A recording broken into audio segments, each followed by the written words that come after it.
Friends, మా ఆయన అయితే చికెన్ తినకూడదన్నా కానీ చికెన్ తీసుకొచ్చారు. శుభ్రంగా వాష్ చేసేసుకొని కారం, పసుపు, ఉప్పు, లెమన్ జ్యూసు, కొంచెం ఆయిల్ వేసేసుకొని అల్లం వెల్లుల్లి పేస్ట్ కొంచెం వేసేసుకున్నాను అనమాట.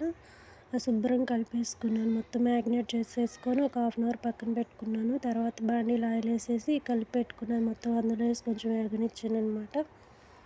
తర్వాత కొన్ని ఆనియన్స్, కొన్ని కరివేపాకు వేసేసేసి బాగా కలిపేసుకున్నాను. తర్వాత వేయించి పెట్టుకున్న బ్రౌన్ కలర్ ఆనియన్స్, టమాటాలు వేసి మిక్సీ పట్టుకొని అది దాంట్లో వేసేసి వేగుతున్న చికెన్లో వేసేసాను. బాగా కలిపేసాను అనమాట. తర్వాత కొన్ని వాటర్ వేసేసాను.